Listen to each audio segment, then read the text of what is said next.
Coming up, I explore the controversy surrounding EB Games and GameStop. I give you my top 5 moments in gaming, and I review the PlayStation 3 exclusive shooter Killzone 2.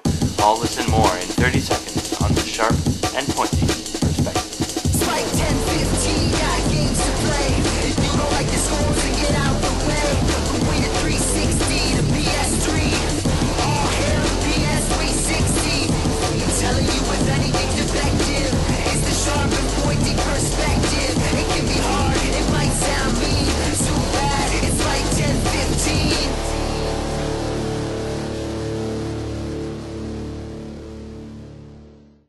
CEO of id Software, Todd Hollenshed, has announced that we won't see Rage, the company's upcoming open-world post-apocalyptic shooter, this year. He told this information to GameTrailers.com in a recent interview. EA's open-world mobster game Godfather 2 has gone gold and will be releasing in American stores April 8th. You'll be able to see it in European stores April 10th. The game features upgraded graphics from the original, turf wars, and squad mechanics. Sony has confirmed that Sucker Punch's latest game, Infamous, will finally be releasing in June this year. This Thursday will also see the release of a new trailer for the game on the PlayStation Network, and a demo will be releasing shortly. A new teaser site has been released for the upcoming sequel to the underwater horror shooter game BioShock. You may find this website at somethinginthe.sea.com. It doesn't have much, but it does show newspaper clippings and letters concerning kidnapped girls. To begin wild speculation now. The GameStop EBgameschain of retailers has taken quite a hefty beating from the gaming community. Why? Well, I've spent the last few weeks researching this controversy. Here's what I found out. Wherever you go on the internet, and in many social circles, whoever you ask, you'll get the same answer to the question, what do you think of GameStop?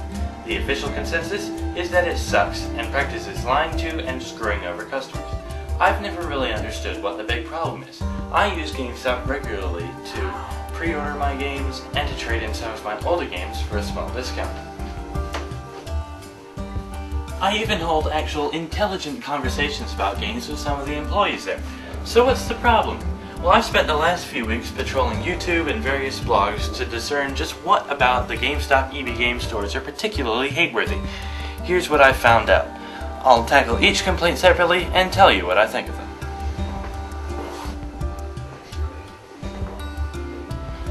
The first complaint is the one I hear about the most, and that's the deal of trading in games. Many will complain that you can trade in a used game for around $25 to $30. But then the store will turn around and sell it used for in the neighborhood of $55. This is apparently the store ripping off or screwing over the customer.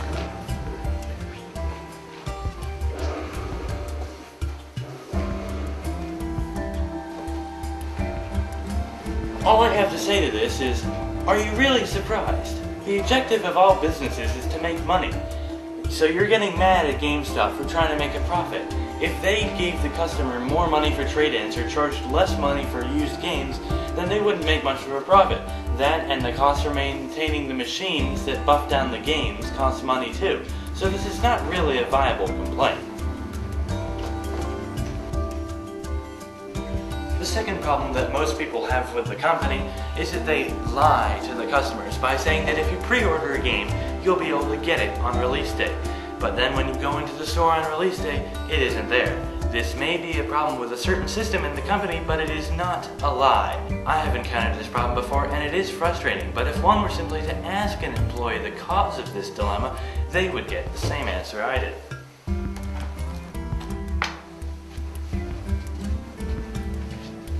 The date listed on the website is the day that the game is permitted to be sold by retailers, but it is also the ship date for some of the games. If your local GameStop or EB Games is far away from the hub that ships them their games, it may take them longer to get there. The company could correct this by upping the number of hubs they have or improving ship times, but part of this problem belongs to the publisher. They're responsible for printing the game and shipping it out to these hubs. If they do it late, then the game store might get it late. But half the time, some of my games actually come in early, as I get a call the night before the release date saying my copy of X game is in. So this is not a lie. GameStop isn't trying to waste your oh so valuable time. There would be no advantage for them in that.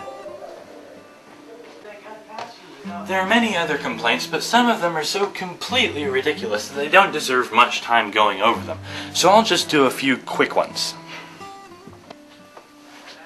Many have accused the GameStop employees of mistreating the games, throwing them around and cracking the boxes. Well, have you ever considered that since these games are out on display for everybody to pick up and look at, that a customer might have broken one? And if you're seriously throwing a fit over a cracked box, then you need to get your priorities straight. Second is that there have been reports of posters claiming that you can only get certain in-game content via pre-order, but when release date comes, the codes for this in-game content are handed out to everybody, not just those that pre-ordered. This is not GameStop being evil. This is the work of an incompetent employee. Don't hold one stupid person's mistakes against the entire company. There have also been many complaints about how the company treats its employees. However, I consider these complaints immediately invalid, as they are probably written by disgruntled ex-employees who handed out pre-order codes to everybody and have just gotten fired. And nobody forces you to work there. If you don't like it, quit.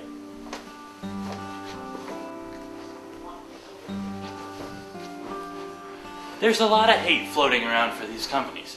Hate I have never understood. It's obvious that these complaints aren't really doing much good against the company, as they are still the most successful games retailer out there. So drop the hate and use your GameStops and EBgames. No, I'm not an employee or being paid by the company to say these things. I just think it's a great store. And if you don't like it, go buy your games somewhere else. Circuit City, for instance, they don't have an evil trading in games policy. Oh, wait. This week the top 5 is the top 5 coolest moments in video games. Starting with number 5. Halo 3's 2 Scarabs moment. You fought these before. They're easy enough to kill, get them down to earth, board them, and blow them sky high. But when 2 of them drop from space, you get a little worried. Yeah, it's kind of a cliche move, but it's that much harder taking down one of them when the other one is shooting at you. Number 4. Your first Colossus in Shadow of the Colossus on the PS2. You may have heard these creatures are big. You may have even seen gameplay videos, but nothing can prepare you for when that first huge foot comes crashing down right near you. Truly, an awe-inspiring sight. Number 3. The answers in Portal. You've spent the last 4 hours trekking through test chambers and office buildings, all the while wondering one thing. Where are all the people? All these places seem deserted.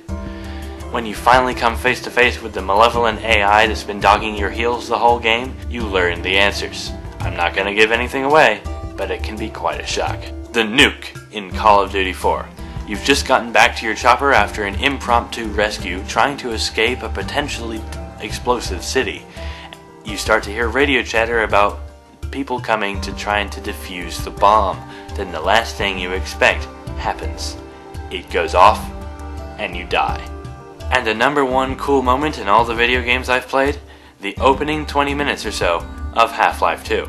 You arrive at City 17 not knowing what's going on. You observe police brutality and engage in an intense chase from the cops. You're finally cornered by them only to be rescued in the nick of time by Alex. In these opening moments of the game, the atmosphere is set and you realize you're in for one intense ride.